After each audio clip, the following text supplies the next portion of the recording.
साथियों, मैं पद्मेश तेरंग। आज हम बात करेंगे विद्युत द्विध्रुव की।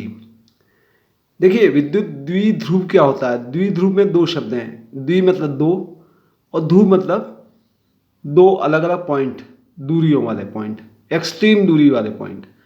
तो द्विध्रुव में क्या होता है, द्विध्रुव में एक निकाय है, एक सिस्टम है जिसमें दो समान परिमाण के लेकिन विपरीत प्रकृति के आवेश जो हैं वो अत्यंत अल्प दूरी पर स्थित होते हैं।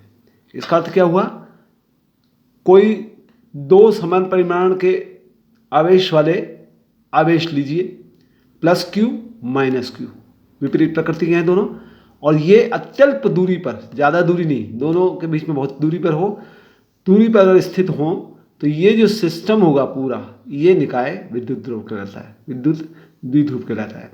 जैसे ये ए पॉइंट पे माइनस क्यू चार्ज रखा है और थोड़ी सी दूरी है इसके बीच में बी पॉइंट है, बी पॉइंट पे प्लस क्यू चार्ज रखा है। दोनों की मात्रा बराबर है, क्यू क्यू है, लेकिन दोनों की प्रकृति विपरीत है। तो दोनों विपरीत प्रकृति और दोनों के बीच में दूरी बहुत कम है, बहुत अत्यल्प है।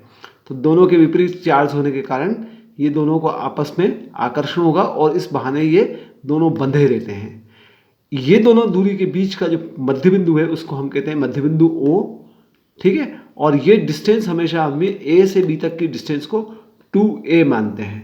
2a इसलिए मानते हैं ताकि ए से लेके मध्य बिंदु ए ओ तक की दूरी a हो जाए और o से लेके b तक की दूरी a हो जाए और दोनों दूरी मिला के ए बी बराबर 2a हो जाए। ये जो ए बी है, दोनों ध्रुवों को जोड़ने वाली सरल रेखा, इसको कहते हैं अक्ष रेखा। और इस ए बी से जो परपेंडिकुलर अभिलंब कोई दिशा जा रही है उसको कहते हैं निरक्ष रेखा, ठीक है।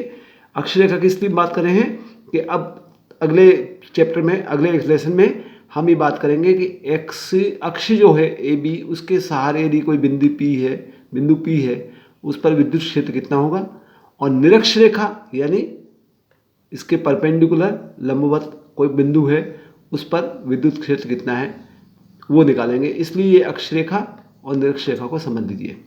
अब विद्युत द्विध्रुव के थोड़े से मिलते जुलते से उदाहरण में बताऊं।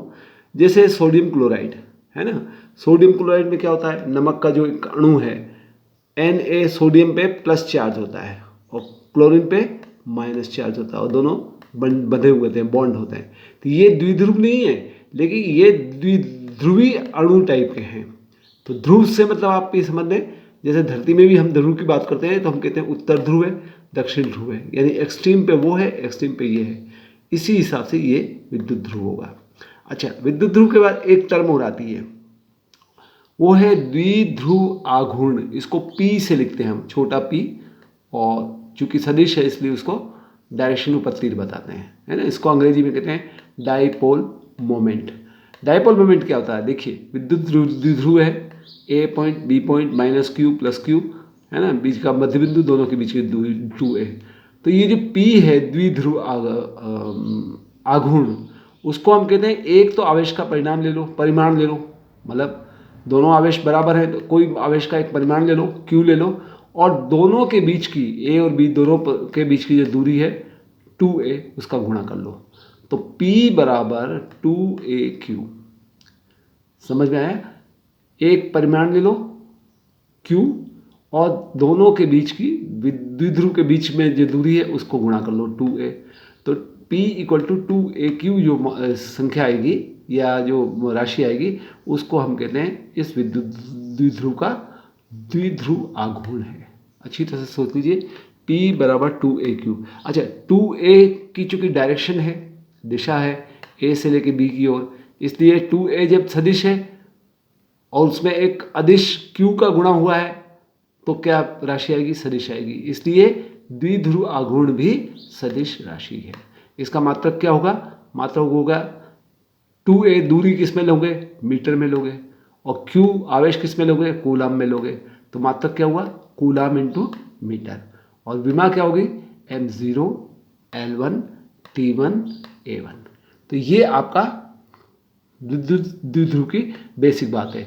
अब अगले लेसन में हम इस विद्युत द्विध्रुव के कारण अक्ष पर यदि कोई बिंदु P है उस पर विद्युत क्षेत्र की तीव्रता निकालेंगे, और निरक्ष पर कोई बिंदु P है उस पर विद्युत द्विध्रुव के कारण विद्युत क्षेत्र की तीव्रता निकालेंगे।